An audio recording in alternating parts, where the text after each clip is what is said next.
Entonces, la reanimación cardiopulmonar, pues ya vimos, es una reanimación que se le hace al cuerpo cuando no está funcionando correctamente, cuando no están presentes los signos vitales. Entonces, ¿qué motivos son los más comunes para que una persona deje de respirar? Cuando tienen asfixia, cuando se están ahogando, cuando se están atragantando, por electrocución, por una sobredosis de medicamentos o por una inhalación de gases, de vapor, de humo, de cualquier situación, y tóxicos a los que una persona haya estado expuesta. Esos son los principales motivos por los que una persona puede dejar de respirar y que en dado caso va a necesitar de RCP o reanimación cardiopulmonar. Para actuar y utilizar la reanimación cardiopulmonar, entonces necesitamos valorar la conciencia de la víctima. Valorar si está consciente, ¿verdad? Si yo veo a una persona que está en el suelo o en la calle, bueno, entonces yo voy hacia esa persona, valoro si está despierta, la muevo, no bruscamente, sino solo para ver si está consciente, cómo se siente, cómo se llama, todas las preguntas que yo le puedo hacer para visualizar si está consciente o no. Su respiración, entonces tengo que valorar también cómo está la respiración del paciente. Vamos a utilizar la maniobra de frente-mentón, que vamos a ver un poquito más adelante la imagen, que nos permite abrir las vías respiratorias, ¿verdad? Entonces esta maniobra nos permite visualizar y abrir las vías respiratorias y que el paciente reciba la mayor cantidad de oxígeno posible y no pueda, en este caso, morir o cambiar el patrón respiratorio. Entonces necesitamos adaptar alguna de las maniobras para que la vía aérea quede recta, ¿verdad? Quede recta y entonces el aire o el oxígeno ingrese directamente hacia los pulmones y de una forma más rápida. Conciencia, si no tiene signos vitales, empezamos con las compresiones torácicas, situando el talón de la mano entre la línea intermamaria, es decir, entre las mamas, y realizamos 30 compresiones por 2 respiraciones o ventilaciones. Solamente si no tiene signos vitales, ¿verdad? Si por ejemplo en este momento se desmayó o en este momento estaba hablando conmigo, pero de pronto perdió la conciencia y dejó de respirar y dejó de tener pulso, tengo que aplicar la reanimación cardiorrespiratoria, ¿verdad? El RCP. Y que entonces lo voy a hacer mediante compresiones. Voy a colocar el talón de mi mano entre la línea media, es decir, sobre el esternón,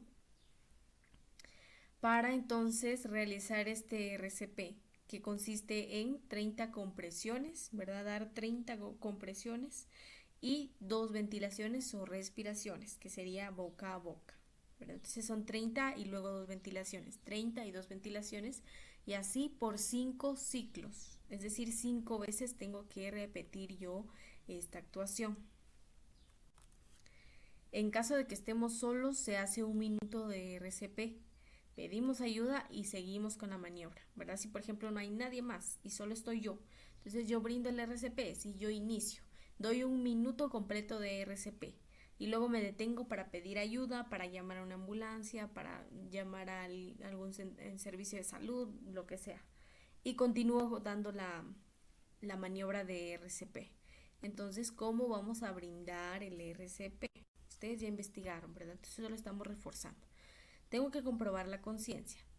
Tengo que pedir ayuda a las personas que están alrededor para que me ayuden, para que me colaboren a mantener tranquilo al paciente o más bien en una posición, para que pidan ayuda, para que llamen a una ambulancia, entre otras cosas que se pudieran necesitar. Luego necesitamos aperturar la vía aérea, es decir, abrir la vía aérea, modificarla para que el aire ingrese directamente hacia los pulmones y verificar si está respirando. Entonces vean, aquí está cómo aplicar el RCP. Lo que vamos a hacer es que en el lactante, es decir, en el niño o en el menor de 1 año, en esos casos, ¿qué hay que hacer? Bueno, en esos casos hay que sacudirlo, ¿verdad? Para ver si está consciente o pellizcarlo o hablarle en voz alta para comprobar si está consciente, ¿verdad? Si llora, si emite algún sonido, podría decirnos que está consciente, ¿verdad? Entonces puede no ser una asfixia, sino otra situación. En este caso, no hacer la maniobra frente-mentón, ¿sí? y vemos, oímos y sentimos. En este método utilizamos esta técnica, ver, oír y sentir. Quiere decir que yo veo si se eleva el pecho del paciente, yo oigo si está respirando y lo siento colocando mi mejilla, justo así como la imagen, colocando mi mejilla frente a la nariz del paciente o la boca para verificar que esté respirando. Bueno, entonces en este caso solamente apertura de la vía aérea y veo, oigo y siento. Si no respira, si no tiene pulso, voy a aplicar estas maniobras de RCP. Pero en los niños menores de 1 año, ¿cómo se realiza? Se realiza primero las insuflaciones o las ventilaciones se hacen boca a boca nariz. Es decir, como es un niño pequeño, mi boca, es decir, la del adulto o de la persona que va a brindar primeros auxilios, debe abarcar la nariz y la boca del niño. No como en los adultos, que en los adultos solo es boca a boca. En los niños menores de 1 año es boca a boca nariz. Entonces mi boca debe abarcar tanto nariz como boca para dar esas insuflaciones o respiraciones. Y el ciclo es exactamente el mismo. Doy 30 compresiones y 2 respiraciones. Solamente que en este caso, también para aplicar el RCP es de esta forma. No utilizo yo toda la mano, sino que utilizo solo 2 dedos. Mi dedo índice y mi dedo medio utilizo para dar compresiones, porque es más pequeño. Entonces es mucho más fácil. No necesito fuerza, pero no tanta, ¿verdad? Porque si utilizo toda mi mano, puedo dañar o incluso puedo crear una fractura. Entonces solo utilizo mis 2 dedos, dedo índice y dedo medio, y hago las compresiones, ¿verdad? 30 compresiones y luego 2 ventilaciones, boca a boca, nariz. ¿Sí? Esto tienen que recordarlo. En el lactante menor de 1 año, la respiración se da, mi boca abarca o tapa toda la nariz y la boca del niño. Y en el caso de los niños y adultos, ¿verdad? Niños mayores de 1 año y adultos, ¿qué se hace? De igual forma tengo que comprobar si está consciente. Le tengo que hablar, le tengo que gritar o pellizcarlo o sacudirlo para visualizar si está consciente. En este caso sí utilizamos la maniobra frente-mentón, que en qué consiste.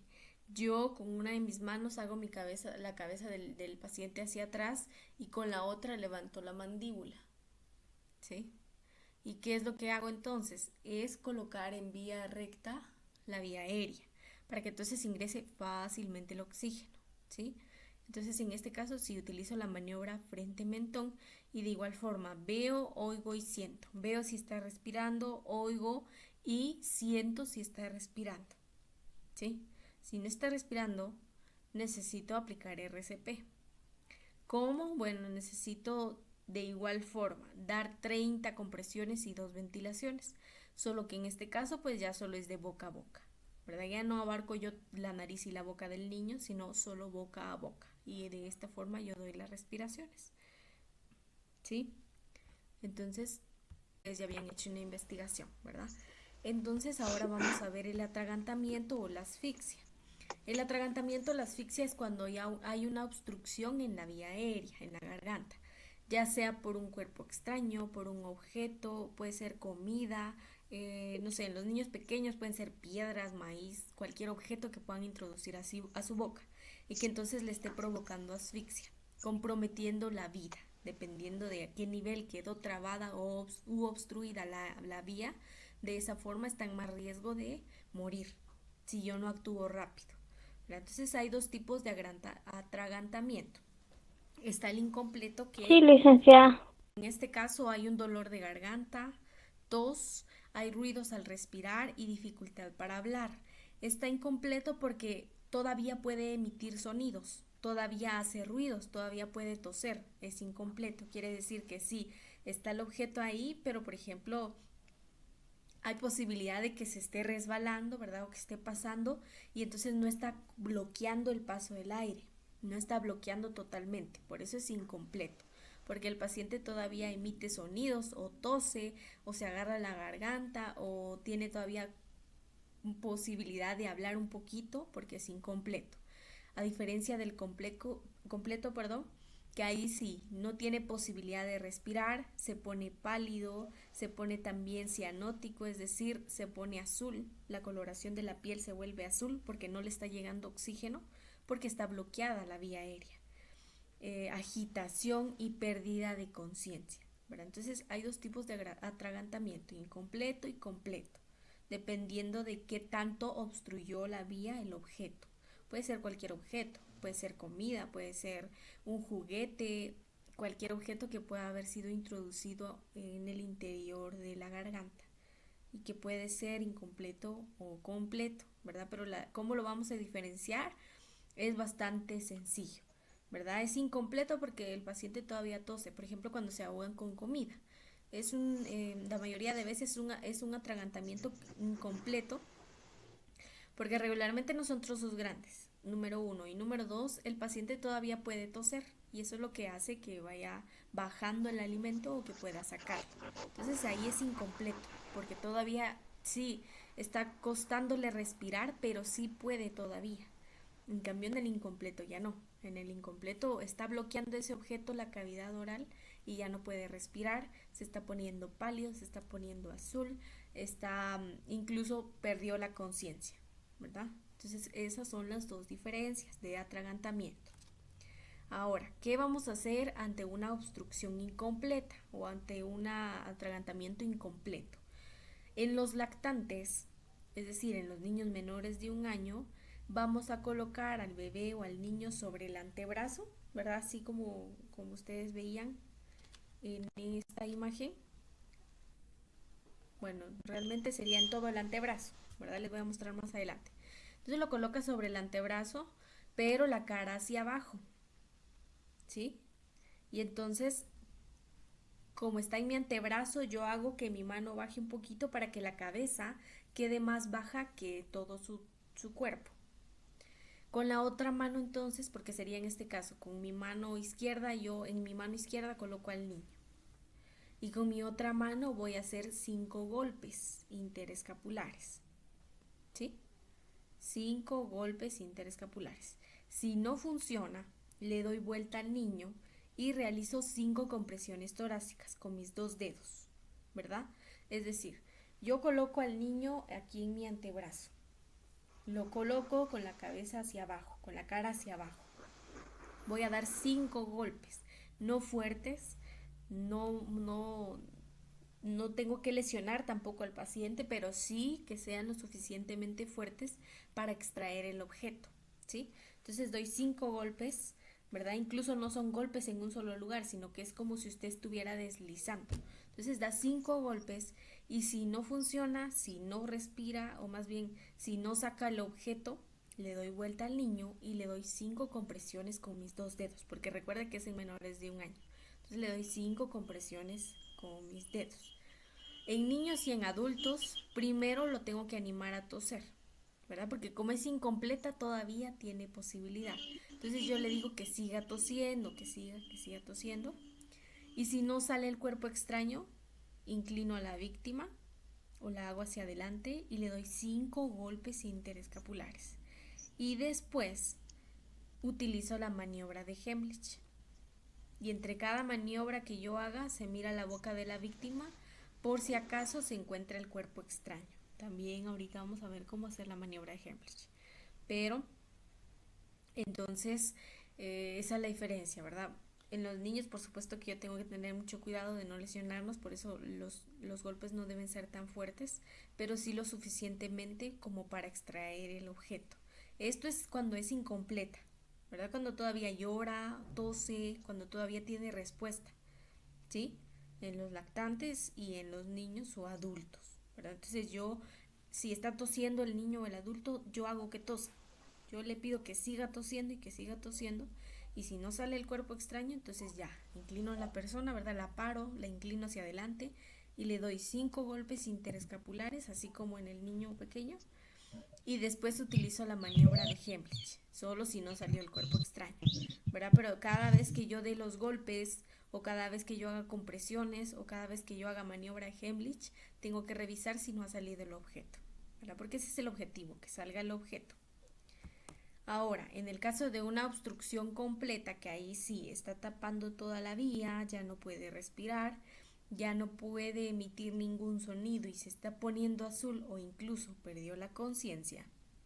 En los lactantes, es decir, en los niños menores de 1 año,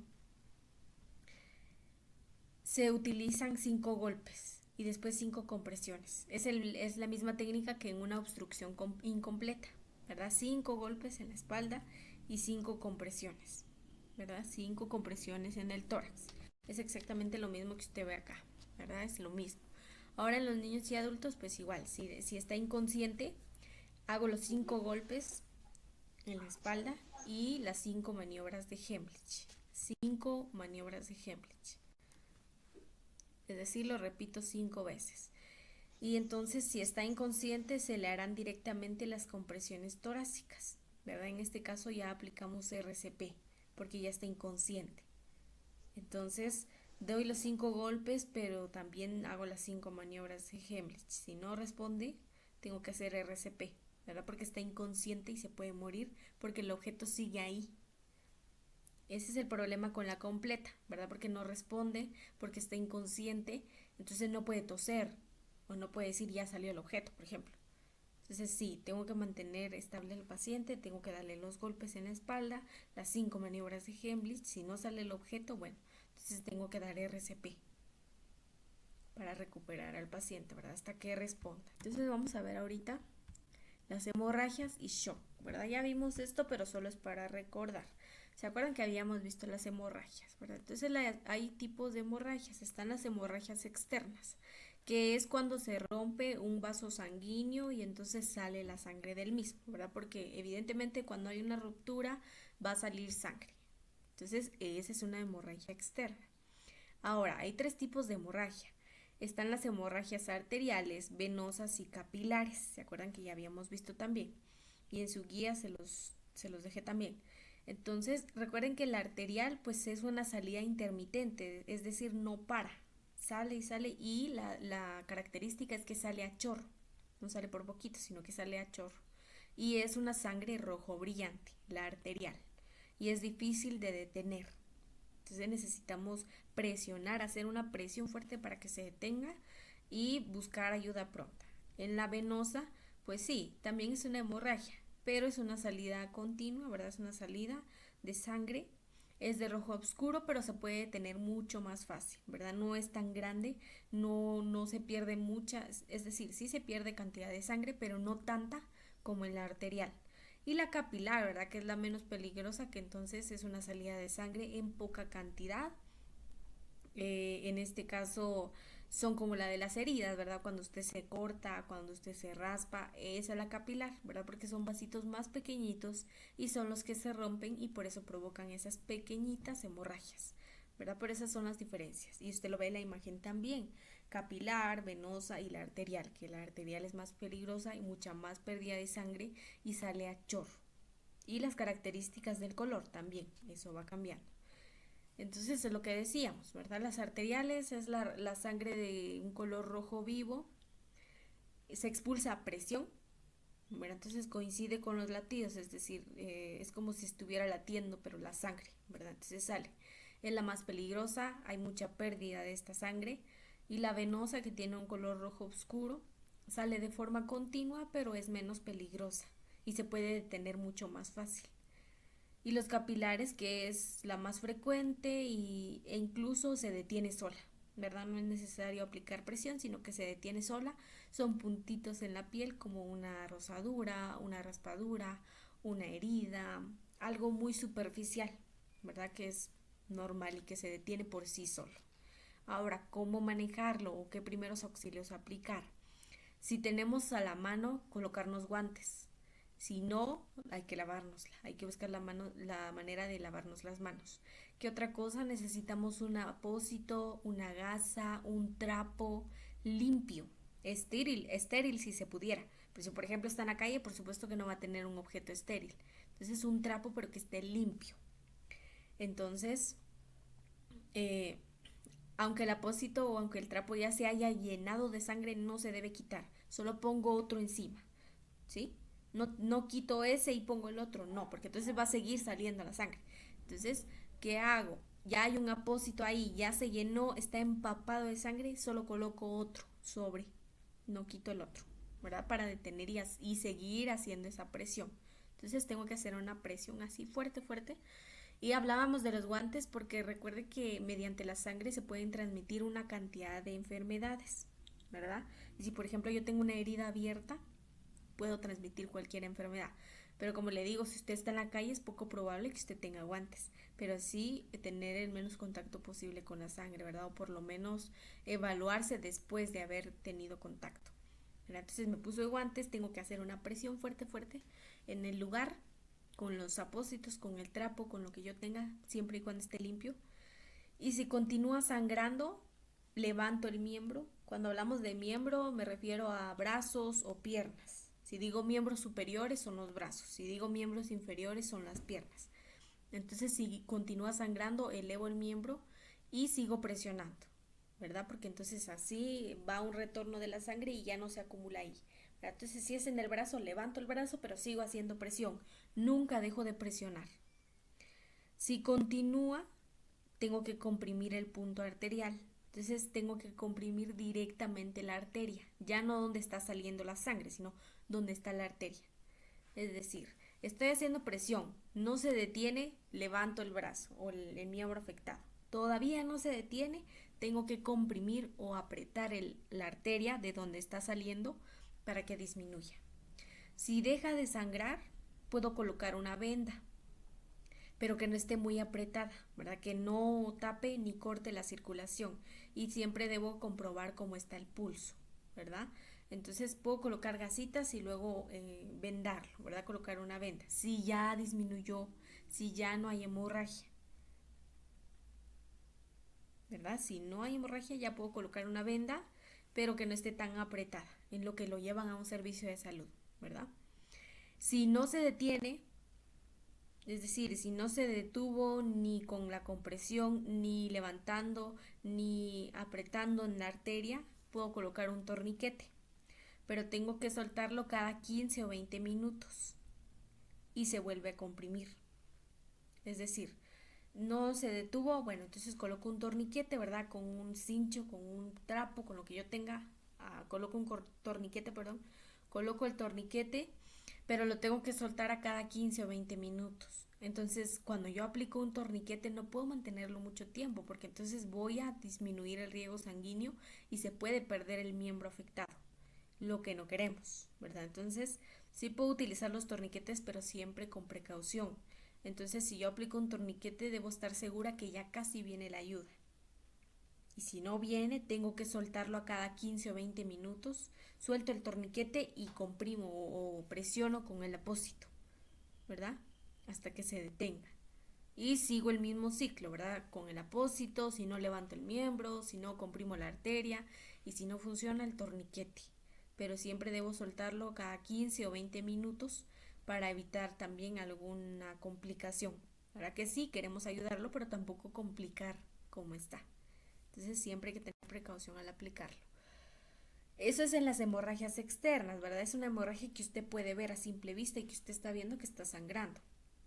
Cuando hay hemorragias internas, son hemorragias en las que la sangre se derrama o se esparce dentro del cuerpo y no la podemos ver, ¿sí? Entonces no podemos ver si hay una hemorragia, no está saliendo por ningún orificio, no tiene ninguna salida, que pudo haber sido causado ¿por qué? Por un accidente, por un golpe fuerte, algo que haya provocado algún tipo de hemorragia y que yo no pueda ver, ¿verdad? Porque es interna, entonces dentro de mi cuerpo está una hemorragia y se está derramando o esparciendo la sangre, pero yo no lo puedo ver a simple vista. Necesito de exámenes, necesito de laboratorios para ver eso. Y yo estoy en la calle, no puedo ver eso. Entonces, cuando hay hemorragias internas, yo debo mantener la calma, no debo movilizar a los pacientes, debo pedir ayuda lo más pronto posible. Y entonces, ¿cómo sé que una persona tiene una hemorragia interna? Bueno, la persona se pone pálida, empieza a temblar, empieza a sudar, empieza a marearse o a perder la conciencia, puede tener grandes hematomas, es decir, los hematomas son los morados, Ustedes lo conocen comúnmente como los morados. Esos son los hematomas. El abdomen está rígido, está duro, le duele, tiene vómitos con sangre, tos o puede tener heces fecales negras o con sangre. Que ahí sí reconoceríamos, ¿verdad?, que hay una hemorragia interna, ¿verdad? Pero son varios síntomas que pueden presentarse a lo largo de ese periodo. Entonces yo tengo que actuar lo más rápido posible, tengo que pedir ayuda lo más rápido posible para detectar esa hemorragia y para que lo operen o para que lo atiendan y así evitar complicaciones, ¿verdad? Pero desde el momento en que usted ve alguno de estos síntomas o la mayoría de estos síntomas, nos puede indicar una hemorragia en el interior, ¿verdad? Si está pálido, si está sudando, si tiene mareos, si está perdiendo la conciencia, si tiene morados, le duele el abdomen, tiene vómitos con sangre o tiene heces con sangre, eso nos podría indicar una hemorragia interna. Entonces no puede aplicar usted primeros auxilios, ¿verdad? Porque no puede abrirlo ahí o no puede operarlo. ¿Qué le corresponde hacer? No movilizarlo y pedir ayuda lo más pronto posible para que lo lleven a un servicio de salud y ahí sea evaluado, ¿verdad? En este caso sí no hay mucho que hacer, a diferencia de las internas, ¿verdad? Porque ahí sí usted puede colaborar haciendo presión o torniquete, lo que usted vaya a realizar, ¿verdad? Ahora en el shock, su compañera ya explicó qué es el shock, ¿verdad? Entonces es una situación que nuestro cuerpo sufre cuando le falta sangre oxigenada a los tejidos o al cerebro, ¿verdad? Le falta oxígeno a nuestro cuerpo, a nuestras células, a nuestro cerebro. Entonces entra en shock. ¿Cómo reconocemos que una persona está en shock? ¿Cómo sabemos que una persona está en shock? Está ansioso, está irritable. ¿Por qué? Porque no está llegando el riego sanguíneo a su cerebro. Entonces está irritable, está ansioso, está preocupado. Su piel está pálida, se siente fría, tiene náuseas y vómitos. Porque entonces la sangre deja los órganos no vitales y se dirige a los vitales, ¿verdad? Porque entonces no está llegando sangre suficiente a los tejidos, pero la sangre, o más bien mi cuerpo, está reconociendo que algo está mal. Y como algo está mal, tiene que hacer algo. ¿Y qué va a hacer?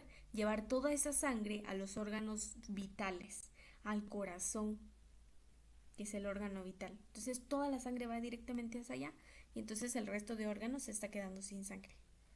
Y por eso va a tener piel fría, va a tener las manos frías, los pies fríos, la nariz fría, náuseas, vómitos.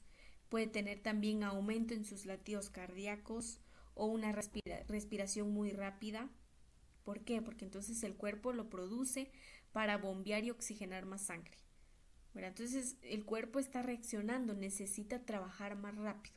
Por eso el corazón aumenta sus latidos y por eso aumenta la respiración, porque está tratando de bombear y de oxigenar mucha más sangre y que llegue a todo el cuerpo. Eso es lo que está tratando de hacer el cuerpo. Por eso tiene todos estos cambios un paciente.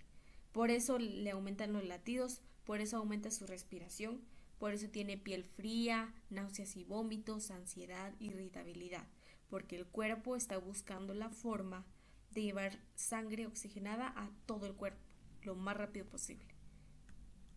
¿Cómo actuar ante un shock?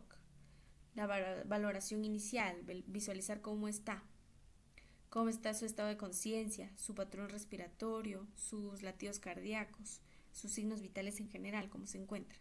Mantener la temperatura corporal, ya dijimos que puede tener piel fría, escalofríos, entonces necesito mantener su temperatura para que no se me desmaye.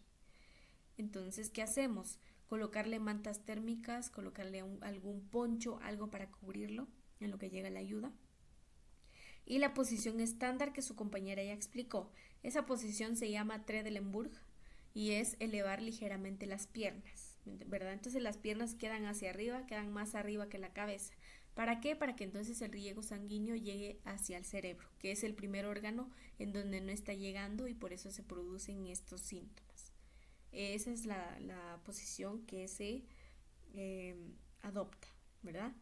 También se utiliza cuando se han desmayado las personas, ¿verdad? O cuando, por ejemplo, por algún motivo no tiene riego sanguíneo en el cerebro.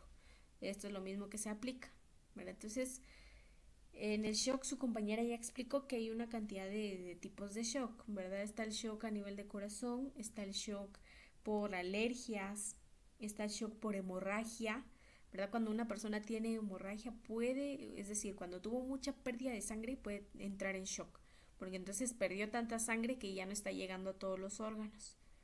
Por eso debemos actuar rápido y detener esa hemorragia lo más pronto posible para evitar que llegue en shock.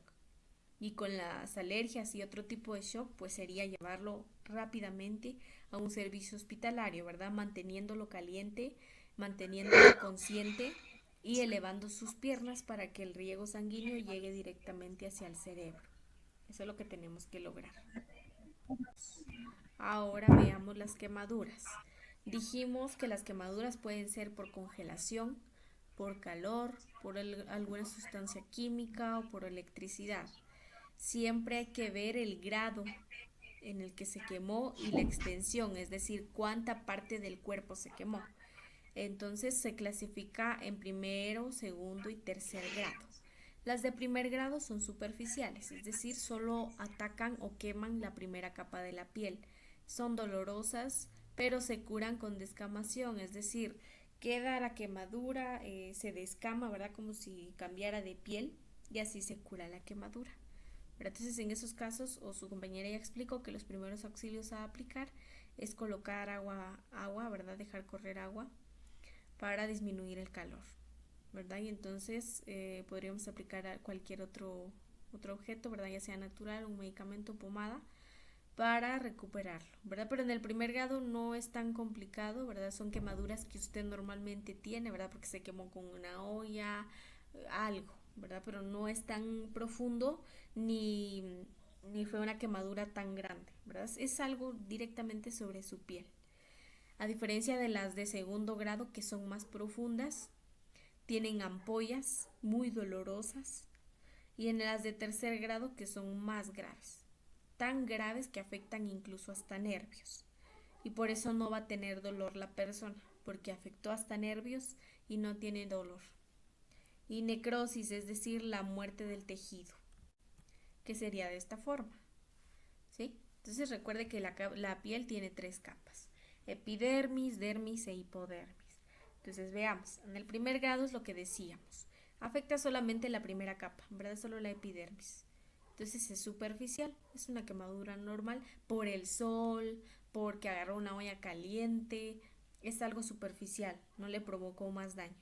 A diferencia de las de segundo grado, que dejó caer agua caliente, por ejemplo, bueno, entonces le va a formar una ampolla y ya afectó a la segunda capa, a la dermis, ¿sí?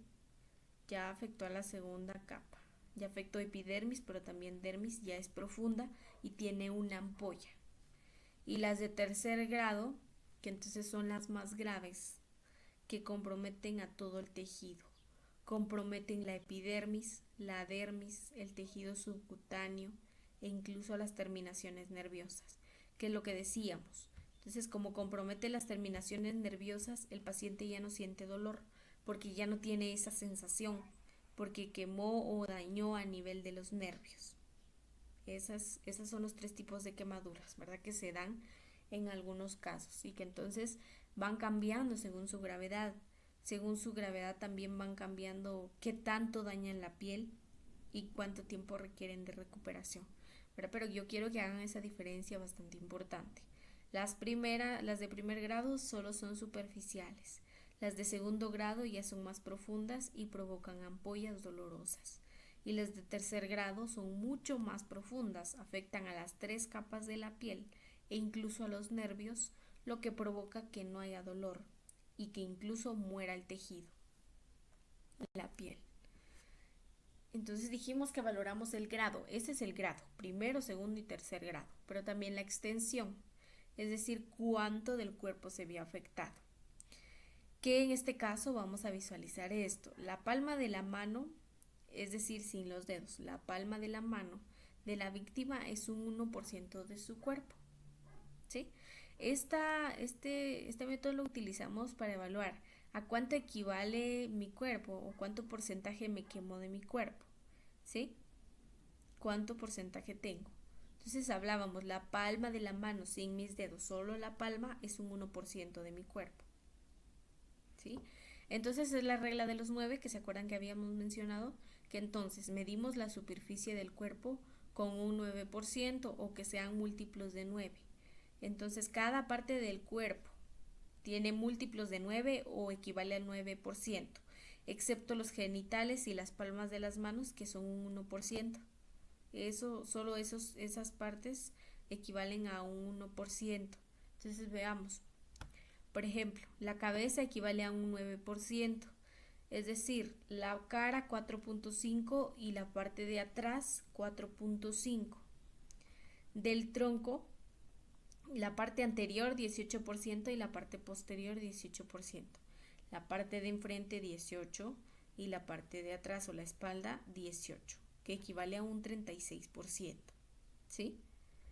Las extremidades superior e inferior 9% y 9%. ¿Sí? Entonces en este caso serían 4.5 y 4.5. En los brazos 4.5 una parte y 4.5 otra parte. Y el total es 9.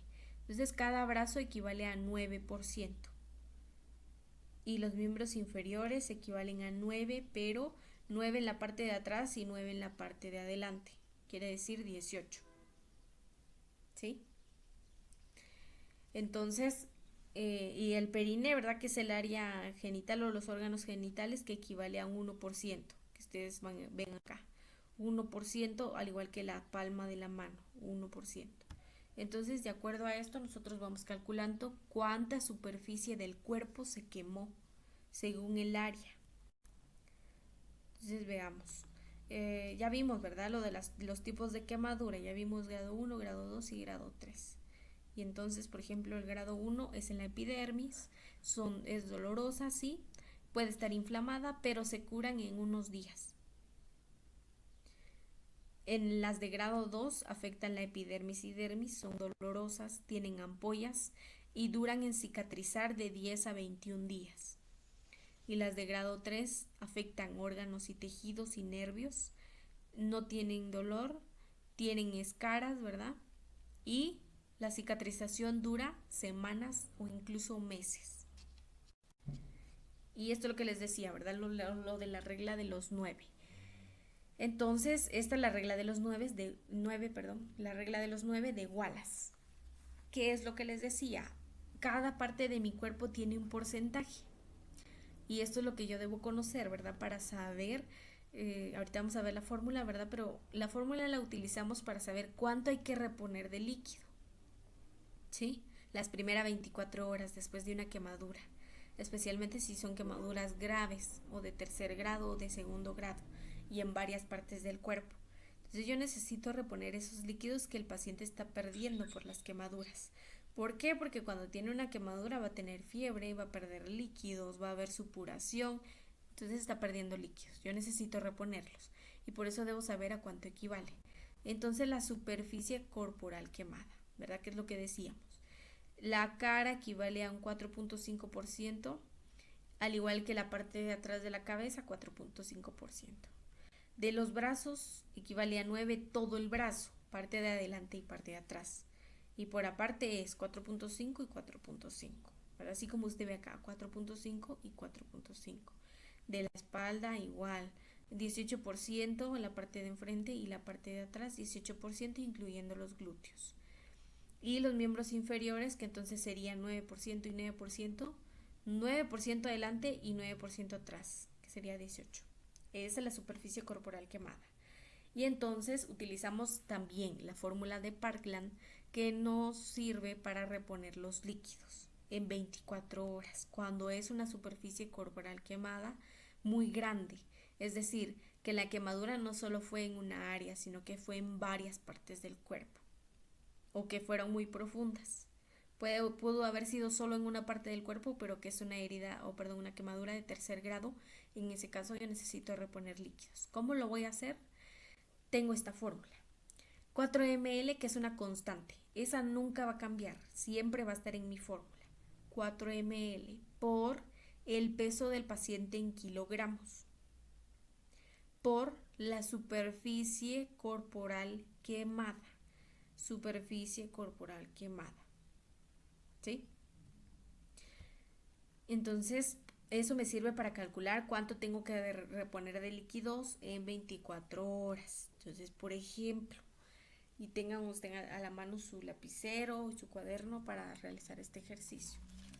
Entonces, por ejemplo, si decimos que al paciente bueno, un paciente, vamos a ponerle un nombre X, a don Juan se le cayó una olla de agua caliente sobre sí y se quemó el tórax, se quemó el tórax y el brazo derecho. Se quemó el tórax y el brazo derecho, ¿verdad? Tórax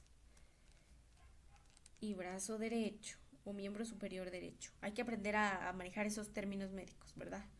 Entonces, necesito calcular cuánto líquido voy a reponer, ¿verdad? Porque fue una herida muy grave, fue una quemadura de 3.er grado, entonces necesito reponer los líquidos. Entonces voy a hacer mi fórmula, 4 ml por, bueno, y no dijimos el peso.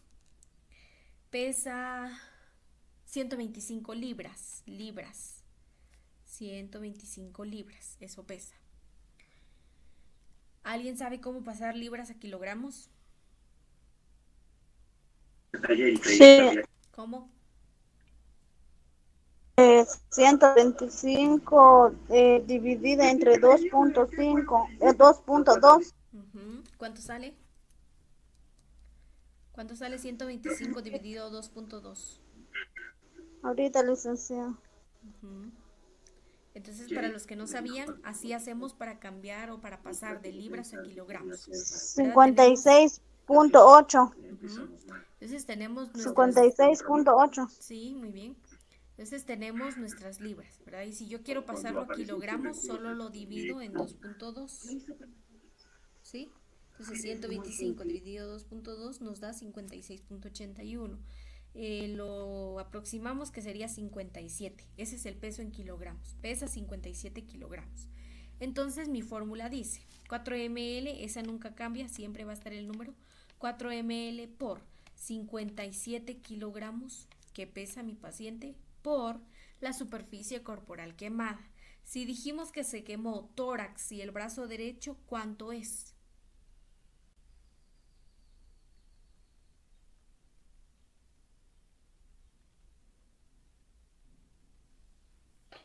¿Cuánta es la superficie corporal quemada?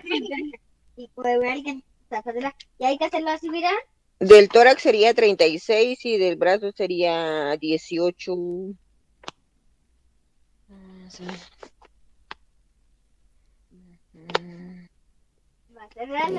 24 y 2, 64%. Bueno, del brazo recuerde que es 4.5, ¿verdad? Completo. Y como solo 4.5 es el sería brazo 9. derecho, como solo es el brazo 9, derecho es 9, ¿verdad? 9, Entonces ajá, sería 9. los 36 más 9. 36, sí. ¿Cuánto sería? 9, 6, 15. 45, licenciada. 45%. Ajá, muy bien. Ajá, Esa es mi superficie 45%. corporal quemada. Eso es lo que se quemó el paciente. Entonces ahora Ajá. ya tengo todos los datos para mi fórmula. 4 ml por 57 kilogramos por 45 de la superficie corporal quemada. ¿Verdad? Entonces, ¿cómo saco yo la superficie corporal quemada? Sumando las partes del cuerpo que se quemó. Ajá. ¿Sí? Sumando las partes del cuerpo que se quemó mi paciente. Entonces, como es más fácil, ¿verdad? Porque cuando yo recibo al paciente veo dónde se quemó y veo si solo se quemó una parte del brazo o adelante y atrás, igual el tórax. Aquí solo dijimos, se quemó tórax y brazo, no dijimos si solo la parte de adelante o solo la parte de atrás. Entonces está bien, 36 y 9, ¿sí? Que nos da 45. Esa es nuestra fórmula, 4 ml por 57 por 45. Entonces, ¿cuánto sale?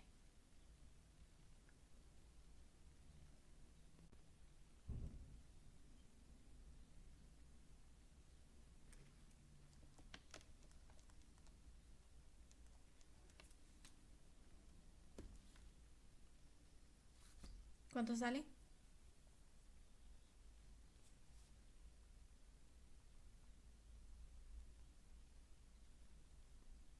Chicos, ¿Me escuchan? Sí, licenciada, disculpe, solo es de multiplicar esos tres números, ¿verdad? Exacto, sí. Solo multipliquemos. Me salió 10.26, a ver si es así. 10.26, no, 10.260 sale. ¿Así le salió? Ah, Sí, 10.260. Ujú. Sí, Entonces, así me salió igual a mí. esa es la cantidad de líquido que se tiene que reponer en 24 horas. Eso es lo que ¿Y yo tengo cómo que se llama? reponer de líquidos. ¿Cómo lo voy a hacer? Bueno, se repone la mitad en 8 horas. ¿Cuánto es la mitad de 10.260? 5.130. Ajá. Entonces la mitad, es decir, los 5.130, esa parte en las primeras 8 horas. Y la otra parte, es decir, los otros 5.130 en el resto de 16 horas. Y entonces, ¿cuánto es 16 más 8?